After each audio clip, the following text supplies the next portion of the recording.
কেন মেকআপ করলে মুখ কালো হয়ে যায়? একটা কমন কোশ্চেন। ফাউন্ডেশন লাগানোর কিছুক্ষণ পর থেকে অনেকের মেকআপ ফেটে যায়, অনেকের তো আবার মেকআপ গলে যায়। শীত, গ্রীষ্ম, বর্ষা সব সিজনে আমাদের মেয়েদের এই ধরনের সমস্যা হতেই থাকে। আর সমস্যা যখন আছে তখন তার সমাধানও আছে, আর সেটা আছে অনলি অন সাজঘরে। Hello friends, this is Antara, you are watching Saajghar, যেখানে প্রতি সপ্তাহে মেকআপ টিউটোরিয়ালের পাশাপাশি থাকে বিভিন্ন ধরনের মেকআপ সংক্রান্ত সব সমস্যার সমাধান। So definitely subscribe to Saajghar. প্রথমেই বলে দিই, আজ আমি তোমাদের সব প্রবলেম ডিসকাস করার সাথে সাথে কীভাবে প্রপার ওয়েতে মেকআপ করবে সেটা শিখিয়ে দেবো, কিন্তু তার জন্য ভিডিওটা শুরু থেকে শেষ পর্যন্ত মন দিয়ে দেখতে হবে। মেকআপ করার সব প্রথমে করতে হবে একটা স্কিন কেয়ার, আর যার জন্য ফার্স্ট স্টেপ হচ্ছে ভালোভাবে মুখটাকে ক্লিনজিং করা। তো তার জন্য ইউজ করতে হবে একটা ভালো ফেস ওয়াশ। তো এই মুহূর্তে আমার স্কিনটা একটু কম্বিনেশন, কোনো সময় অয়েলি হয়ে যাচ্ছে, কোনো সময় একটু ড্রাই হয়ে যাচ্ছে, তাই জন্য আজকে আমি ইউজ করবো নিউট্রিজেনা হাইড্রো বুস্ট ওয়াটার জেলের এই ফেস ওয়াশটা। যাদের স্কিন টাইপ এক্সেস অয়েলি তারা যে কোনো oil free face wash use করো। খেয়াল রাখবে এক্ষেত্রে মেকআপ করার আগে কিছুতেই কিন্তু কোনো ফোমিং ফেস ওয়াশ ইউজ করা যাবে না, সেক্ষেত্রে কিন্তু স্কিন টাইপ হয়ে যাবে অনেক বেশি ড্রাই। আমি ফেস ওয়াশ করে চলে এসেছি, মানে আমার ক্লিনজিংয়ের পার্ট হয়ে গেছে। যাদের স্কিন টাইপ এক্সেস অয়েলি, মানে চরম হারে যারা ঘামতে থাকো, তাদের জন্য খুব ভালো হয় তারা যদি ফ্রিজ থেকে ডাইরেক্ট বরফ বের করে নিয়ে সেই বরফটাকে ডাইরেক্ট ফেসের মধ্যে অ্যাপ্লাই করো, কিংবা সেই বরফের ঠান্ডা জল দিয়ে মুখটাকে যদি ধোও, তাহলে এক্সেস অয়েল এটাতে কী হয়, রিমুভ হয়ে যায়। তো এরপর আমাদের ক্লিনজিং হয়ে গেছে, এবার করে নিতে হবে টোনিং, কারণ ক্লিনজিংয়ের পরে টোনিংয়ের পার্টটা হচ্ছে ভীষণভাবে দরকার। টোনিং আমাদের স্কিনকে হাইড্রেটেড করে আর স্কিনের মধ্যে যে পোরগুলো থাকে সেগুলোকে ক্লোজ করে দেয়, তো তার জন্য স্কিন আমাদের খুব ভালো থাকে। আজ আমি ইউজ করবো বায়োটিকের এই বায়োকুকাম্বার পোর টাইটনিং টোনার। যাদের স্কিন টাইপ এক্সেস অয়েলি তারা এই টোনারটা ইউজ করতে পারো, এটা হচ্ছে গরমের জন্য খুব ভালো একটা টোনার। তো আজকে আমি এই টোনারটা ইউজ করছি। এক্ষেত্রে বলে দিই, যাদের স্কিন টাইপ একটু ড্রাই তারা ইউজ করতে পারো বায়োটিকের বায়ো হানি এই ওয়াটারটা।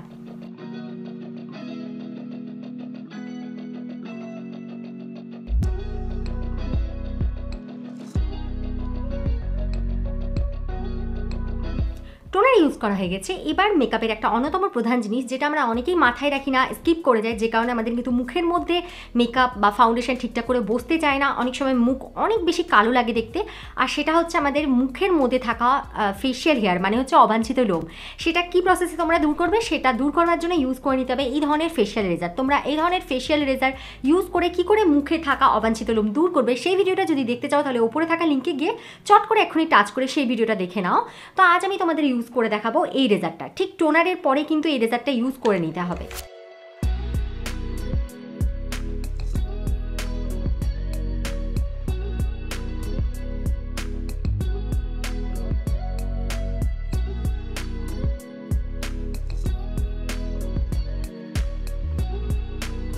এবারে ইউজ করে নেবো একটা ময়শ্চারাইজার। ময়শ্চারাইজার স্কিনকে অনেক বেশি হাইড্রেটেড রাখবে, আর মেকআপ বসানোর জন্য কিন্তু ময়শ্চারাইজারের ভূমিকা গুরুত্বপূর্ণ। তো তোমাদের স্কিন টাইপ যদি হয়ে থাকে অনেক বেশি অয়েলি, তাহলে ইউজ করতে পারো মামা আর্থের এই টি ট্রি অয়েল ফ্রি যে ময়শ্চারাইজার, মানে যে কোনো ব্র্যান্ডেরই তোমরা অয়েল ফ্রি ময়শ্চারাইজার ইউজ করতে পারো। কিংবা পাশাপাশি তোমরা ইউজ করতে পারো নিউট্রিজেনা হাইড্রো বুস্টের ওয়াটার জেল, এটাও খুব ভালো ময়শ্চারাইজার, আমি তোমাদের অপশান দেখিয়ে দিচ্ছি। কিংবা জেল বেসের যে কোনো ব্র্যান্ডের তোমরা ময়শ্চারাইজার ইউজ করতে পারো। গরমের জন্য কিংবা অয়েলি স্কিনের জন্য এই ময়শ্চারাইজারগুলো হচ্ছে ভীষণভাবে ভালো। কিংবা ইউজ করা যেতে পারে যে কোনো ব্র্যান্ডের অ্যালোভেরা জেল। তো আজ আমি ইউজ করবো অ্যালোভেরা জেল এই অয়েল ফ্রি ব্যাপারটার জন্য, কিংবা গরমকালের মেকআপ ভালোভাবে বসানোর জন্য অ্যালোভেরা জেলের ভূমিকা খুব ভালো, কারণ এর মধ্যে একটা ঠান্ডা ঠান্ডা সুথিং পাওয়ার রয়েছে। তো অ্যালোভেরা জেল কিন্তু আমার ফেসের মধ্যে আমি দিয়ে নিলে সারাদিন একটা রিফ্রেশ, একটা ঠান্ডা ঠান্ডা ফিল হবে, যে কারণে আমি আজকে অ্যালোভেরা জেল ইউজ করবো। আর এটা ভীষণভাবে ন্যাচারাল, আমার স্কিনের কোনো ক্ষতিও করবে না।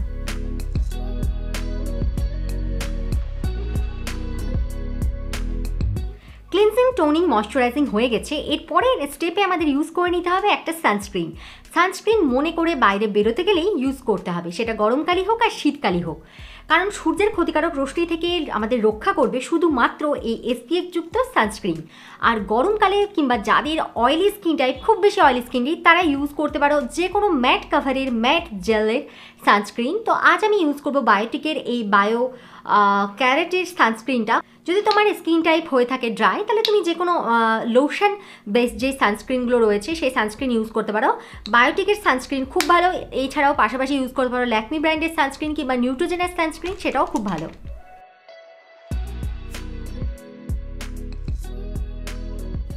যারা বলো যে দিদি মেকআপ করলে আমার মুখটা কালো হয়ে যায়, তারা কিন্তু নিশ্চয়ই মনে করে ঠিকঠাক করে সানস্ক্রিন ইউজ করো না। সানস্ক্রিন তোমরা ইউজ করো, বাইরে বেরোলে দেখবে মুখ কিন্তু কালো হবে না।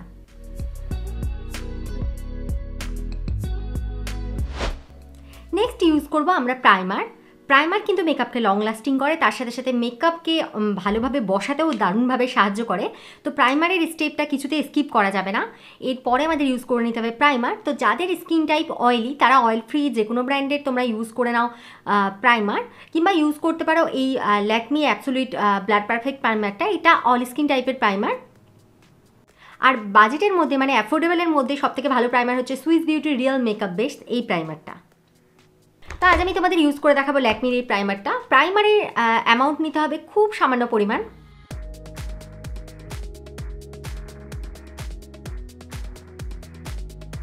প্রাইমার লাগানোর কিছুক্ষণ পরে একটা স্টেপ করে নাও। এটাতে কী হবে, মুখের যে ভেতর দিকে এক্সেস অয়েল থাকে বা যাদের মেকআপ খুব বেশি পরিমাণে গলে যায়, মুখটা অনেক বেশি ঘেমে যায়, তাদের জন্য আজকের এই স্টেপটা।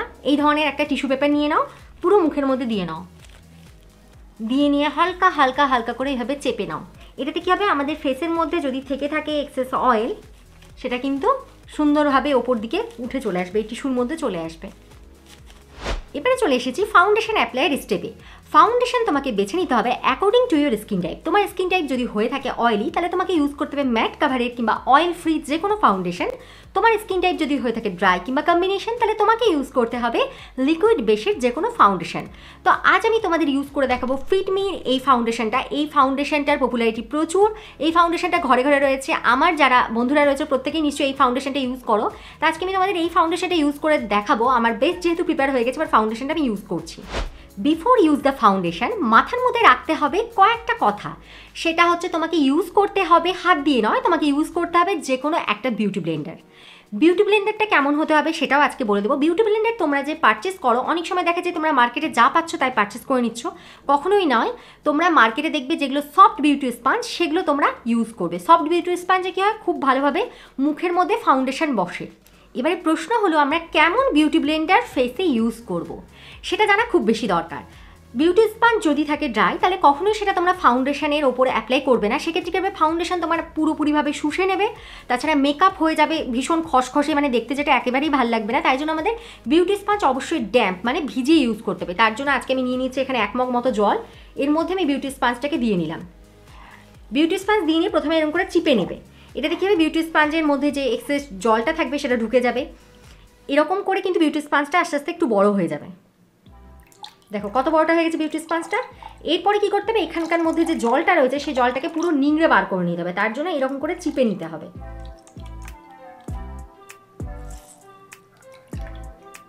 এক্ষেত্রে বলি দিই, তোমরা হয়তো অনেক কবার ধরে যে বিউটি স্পঞ্জ বা বিউটি ব্লেন্ডার ইউজ করছো ফেসে, সেটাকেই তোমরা যদি মেকআপে ইউজ করো, অনেক সময় দেখা যায় সেই বিউটি স্পঞ্জটা মুখের মধ্যে দেওয়ার পরে কিন্তু ফাউন্ডেশনটা বা তোমাদের মেকআপটা কালো হয়ে যায়। তাই জন্য মাস্ট তোমাদের মনে করে কিন্তু বিউটি ব্লেন্ডারটাকে ভালো করে ক্লিন করে নিতে হবে।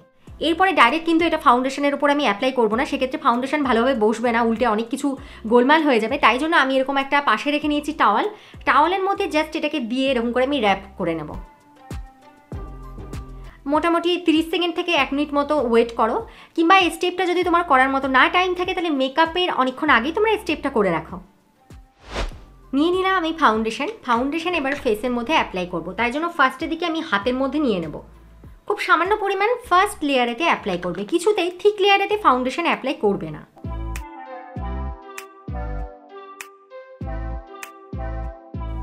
আমার ফিটমি শেড নাম্বার হচ্ছে 310। ফাউন্ডেশন মনে করে গলাতেও অ্যাপ্লাই করবে, না হলে দেখতে ভাল লাগবে না, মুখের সাথে কোনো সামঞ্জস্য আসবে না। নিয়ে নিয়েছি আমি এই হাতে বিউটি ব্লেন্ডার। এবারে আমি সুন্দর করে এটাকে ব্লেন্ড করে নেব। ব্লেন্ডেরও কিছু প্রসেস রয়েছে, ব্লেন্ড কিছুতে আমি এইভাবে করব না। সেক্ষেত্রে আমাকে ব্লেন্ড করতে হবে জাস্ট এরকম করে বসিয়ে দেব, কিছুতে আমি এরকম করে নেব না। যত ভালোভাবে ফাউন্ডেশনকে বসাবে তত ভালোভাবে কিন্তু ফাউন্ডেশন অনেকক্ষণের জন্য তোমার ফেসেতে লং লাস্টিং হবে। সেক্ষেত্রে ফাউন্ডেশন বসানোর কাজটা শুরু করতে হবে সবসময় আমাদের চোখের কাছ থেকে, মানে মুখের সেন্টার পয়েন্ট থেকে।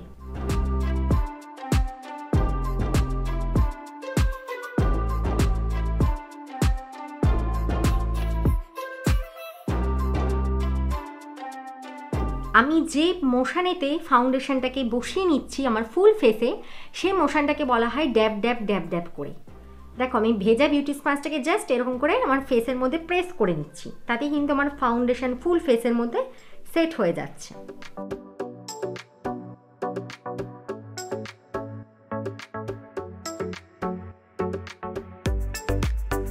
চুলের যে লেয়ারটা রয়েছে এই লেয়ারটাতে একটু কেয়ারফুলি ফাউন্ডেশন অ্যাপ্লাই করবে, তা না হতে গেলে কিন্তু খুব খারাপ লাগে দেখতে।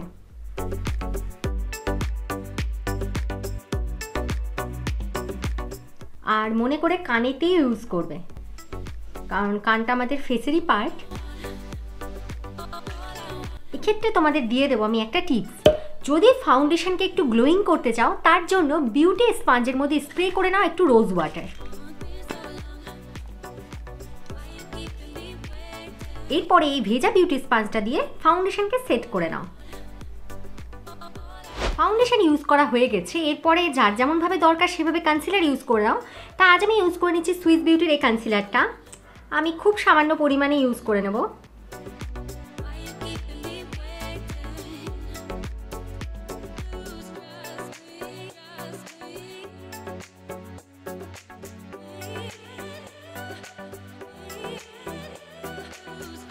আমি ফাউন্ডেশন হোক কনসিলার হোক যেটাই সেট করছি সেটাতে কিন্তু আমি বিউটি স্পঞ্জটা চালাচ্ছি জাস্ট ড্যাব ড্যাব মোশনে। তোমরা কিন্তু এই স্টেপটা খুব ভালোভাবে মন দিয়ে করবে, কারণ এই বিউটি স্পঞ্জ চালানোর উপরেই ডিপেন্ড করে আমাদের ফাউন্ডেশনটা কতটা ভালোভাবে ফেসের মধ্যে সেট হবে কি হবে না। তো এইভাবে তোমরা যদি বিউটি স্পঞ্জ সেট করতে পারো ফুল ফেসের মধ্যে, তাহলে আমি তোমাদের গ্যারান্টি দিচ্ছি যে তোমাদের কিন্তু মেকআপ খুব ভালোভাবে ফুল ফেসের মধ্যে সেট হয়ে যাবে এবং সেটা লং লাস্টিংও হবে।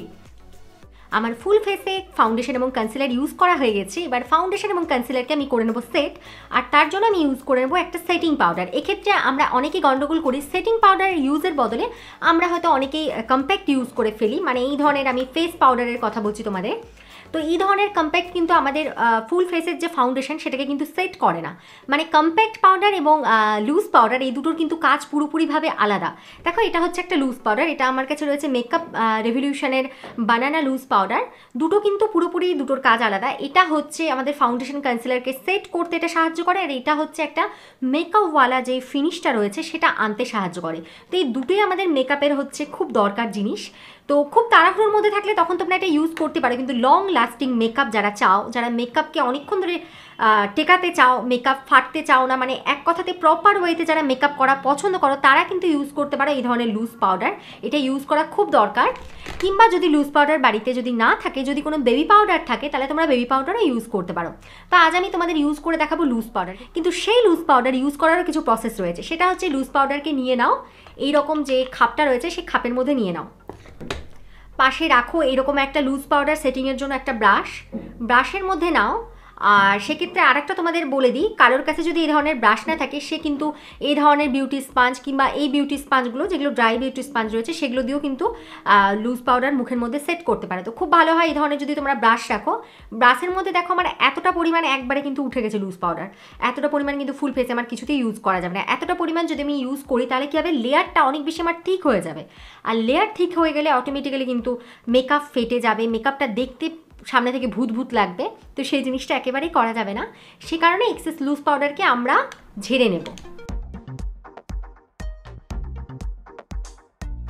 এবার আমি এক্সেস লুজ পাউডার ঝাড়ার পরে আমি ব্রাশটা ফেসের মধ্যে ইউজ করব। এক্ষেত্রে তোমাদের আরেকটা স্টেপ বলে দিই, ফাউন্ডেশন কনসিলার ইউজ করার পরপরেই কিন্তু তোমরা লুজ পাউডারটা ইউজ করবে না, মুখের মধ্যে একটু তোমরা টাইম দেবে, একটু সময় দেবে, কারণ তার পরপরই তোমরা যদি লুজ পাউডারটা ইউজ করো সেক্ষেত্রে ছোপ ছোপ দাগ হয়ে যায়, মেকআপ ক্র্যাক হয়ে যায়, ফেটে যায়, মানে এই ধরনের ঘটনাগুলো ঘটে।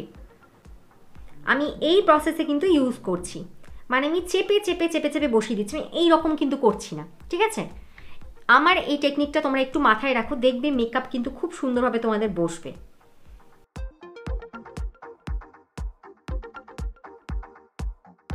মানে ব্রাশের মধ্যে যতটুকু আমার লেগে আছে আমার ততটুকু দিয়ে আমি কাজ চালাচ্ছি, কিন্তু এক্সেস আমি কিচ্ছু নিচ্ছি না।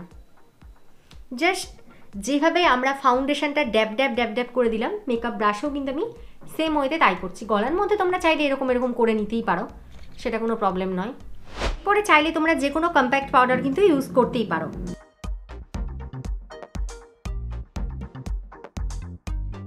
আমি ঝটপট একটু ব্লাশ আর একটু হাইলাইটার দিয়ে চলে আসছি। আমার ফুল ফেসের মধ্যে মেকআপ করা কমপ্লিট হয়ে গেছে। এরপর আমি ইউজ করে নেবো একটা সেটিং স্প্রে। সেটিং স্প্রে কিন্তু আমাদের মেকআপকে লং লাস্টিং করে, তার সাথে মেকআপের মধ্যে একটা আলাদা রকমের ফিনিশ এনে যায়।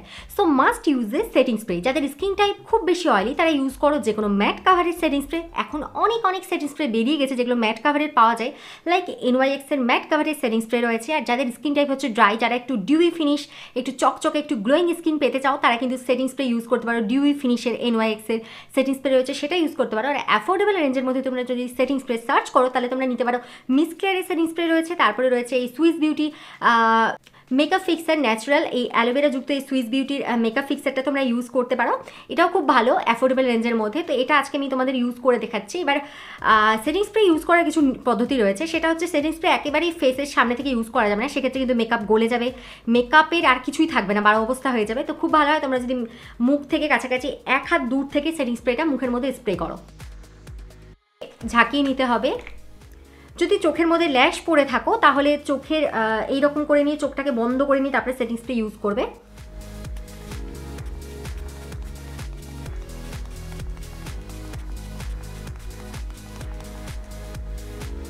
আমার ফুল ফেসের মধ্যে সেটিং স্প্রে ইউজ করা হয়ে গেছে।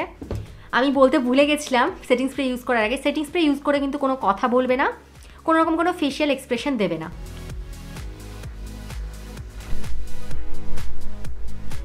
সেটিং স্প্রে ইউজ করার পরে মোটামুটি 10 মিনিট মতো ঘরের মধ্যেই থাকবে, আর সেই মুহূর্তে কিন্তু কোনো রকম ফেশিয়াল এক্সপ্রেশন, কথা বলবে না, হাসবে না। তাহলে কী হয়, সেটিং স্প্রেটা অলরেডি মুখের মধ্যে দিলে মুখটা অনেক বেশি আমাদের ড্যাম্প হয়ে থাকে, সেক্ষেত্রে মেকআপের কিন্তু একটা লেয়ার ভালোভাবে দেখা যাবে। তো একটু মনে করে কিছুক্ষণের জন্য বসে হোল্ড করে তারপরে বাইরে বেরিও। এবারে রয়েছে জরুরি কয়েকটা টিপস। ফার্স্ট স্টেপে হচ্ছে মনে করে মেকআপ করবার আগে ক্লিনজিং, টোনিং, ময়শ্চারাইজিং করবে। এতে খুব ভালোভাবে স্কিন প্রিপারেশন হবে। এর ফলে কী হবে, আমাদের মেকআপটা খুব ভালোভাবে বসবে এবং লং লাস্টিং হবে। মনে করে মেকআপ করবার আগে অবশ্যই একটা ভালো দেখে প্রাইমার ইউজ করতে হবে। সেটা ইউজ করতে হবে according to your skin type. Beauty Blender সবসময় ইউজ করতে হবে ভেজা, এবং সেটা যাতে অবশ্যই ক্লিন এবং ক্লিয়ার থাকে। শীত, গ্রীষ্ম যে সিজনই হোক না কেন, দিনের বেলাতে মেকআপ করলে অবশ্যই SPF মানে সান প্রোটেকশন কোনো ক্রিম ইউজ করে তারপরে কিন্তু ফাউন্ডেশন ব্যবহার করবে। এতে আমাদের মুখ একেবারেই কালো হবে না। ফাউন্ডেশন ইউজ করো according to your skin type, আর তার সাথে ফাউন্ডেশনে দেখে নিও যাতে SPF থাকে। এতে দিনের বেলাতে তুমি ফাউন্ডেশন ইউজ করলে তোমার মুখ কালো হবে না। ফাউন্ডেশন হোক, কনসিলার হোক, যেটাই ইউজ করবে সেটা প্রথমে সামান্য পরিমাণে আর তারপরে সেকেন্ড লেয়ারে আরেকটু পরিমাণে, একসাথে কখনোই বেশি অ্যামাউন্টে জিনিস ইউজ করবে না। এতে কী হয়, আমাদের মেকআপ ক্র্যাক হয়ে যায়, ফেটে যায়। ফাউন্ডেশন, কনসিলার অলওয়েজ সেট করার সময় ইউজ করতে হবে একটা আমাদের লুজ পাউডার, আর সেই লুজ পাউডারের অ্যামাউন্ট নিতে হবে খুব সামান্য পরিমাণে। Cleansing, toning, moisturising, primer, foundation, এই যে প্রতিটা স্টেপ রয়েছে, এই প্রতিটা স্টেপের মধ্যে ন্যূনতম মানে সামান্যতম একটু গ্যাপ দিতে হবে। তাতে কিন্তু প্রতিটা জিনিস আমাদের স্কিনে খুব ভালোভাবে সেট হয়ে যাবে। ফাউন্ডেশন সেট করার পরে অবশ্যই ইউজ করতে হবে একটা সেটিং স্প্রে, কারণ সেটিং স্প্রে আমাদের মেকআপকে লং লাস্টিং করে, তার সাথে সাথে মুখের মধ্যে একটা আলাদা রকমের ফিনিশ এনে দেয়। আর এই সব পয়েন্টসগুলোর ঊর্ধ্বে গিয়ে হচ্ছে সবার আগে আমাদের একটা ভালো স্কিন, অর্থাৎ একটা হেলদি স্কিন রাখতে হবে। আর সেটা প্রিপারেশনের জন্য আমাদের প্রতিদিন কিন্তু খুব ভালোভাবে মন দিয়ে ক্লিনজিং, টোনিং, ময়শ্চারাইজিং, আর পারতে গেলে মাঝে মধ্যে সপ্তাহে 2 দিন মতো স্ক্রাবিং করতে হবে। এতে আমাদের স্কিন অনেক বেশি স্মুথ থাকবে, তাই জন্য মেকআপও খুব ভালোভাবে বসবে। তো এই জিনিসটা কিন্তু সবার আগে মাথায় রাখতে হবে। গরমকালে বাইরে বেরোতে গেলে, মুখের মধ্যে ঘাম আসতে গেলে এই ধরনের রুমাল ব্যবহার করো। সেই রুমাল দিয়ে জাস্ট এরকম করে নিয়ে প্রেস করে ঘামটাকে মুছে নাও। কিছুতেই এই রকম করবে না, এটাতে কী হবে, আমাদের কিন্তু যতটুকু মেকআপ থাকবে সেটা কিন্তু উঠে চলে যাবে। তাই জন্য এরকম করে প্রেস করে মেকআপের ওপর এইভাবে প্রেস করে নিতে হবে। গরমকাল হোক, শীতকাল হোক, বাইরে বেরোতে গেলে এই ধরনের কম্প্যাক্ট ব্যাগের মধ্যে করে নিয়ে বাইরে বেরো। এটাতে কী হবে, যখনই তোমার মুখের মধ্যে একটু অন্যরকম কিছু ফিল হবে, মুখটাকে একটু ড্রাই করে নিয়ে এই ধরনের কম্প্যাক্টকে জাস্ট আরেকবার মানে রিটাচ একটু করে নাও। তাতে কিন্তু তোমার মেকআপ লুকটা অনেকক্ষণ পর্যন্ত লং স্টে হয়ে যাবে, সেটাতে দেখতেও ভালো লাগবে। সঙ্গে বিয়ার করতে হবে এই ধরনের একটা রোজ ওয়াটারের বোতল। আর এটা কি হবে, আমাদের মেকআপ যে লুকটা থাকবে সেটাকে অনেকক্ষণ রাখার সাথে সাথে মুখের মধ্যে একটা আলাদা রকম ফ্রেশনেস এনে দেবে, একটা আলাদা ফ্রেগরেন্স এনে দেবে। তো এই ধরনের জিনিসও ক্যারি করতে হবে সাথে। আজকে আমি তোমাদের যে প্রসেসে মেকআপ করানো শিখালাম, সেই প্রসেসে তোমরা যদি মেকআপ করো তো আই এম ড্যাম শিওর তোমাদের মেকআপ কিন্তু ফাটবে না, মেকআপ লং লাস্টিং হবে, মেকআপ গলবে না, মুখ কালো দেখাবে না। তোমাদের মেকআপ সংক্রান্ত যত রকমের সমস্যা সব কিছুর কিন্তু সমাধান পেয়ে যাবে। তো আজকের আমার এই ভিডিওটা যদি তোমাদের হেল্পফুল মনে হয়ে থাকে তাহলে ভিডিওটিতে করে দাও একটা লাইক, আর আমার চ্যানেলে নতুন হয়ে থাকলে করে দাও ঝটপট করে চ্যানেলটিকে সাবস্ক্রাইব। সো নেক্সটে থাকছে আরও অনেক মেকআপ টিউটোরিয়ালস আর মেকআপ রিলেটেড অনেক কিছুর সমস্যার সমাধান। So keep on watching Sajghar.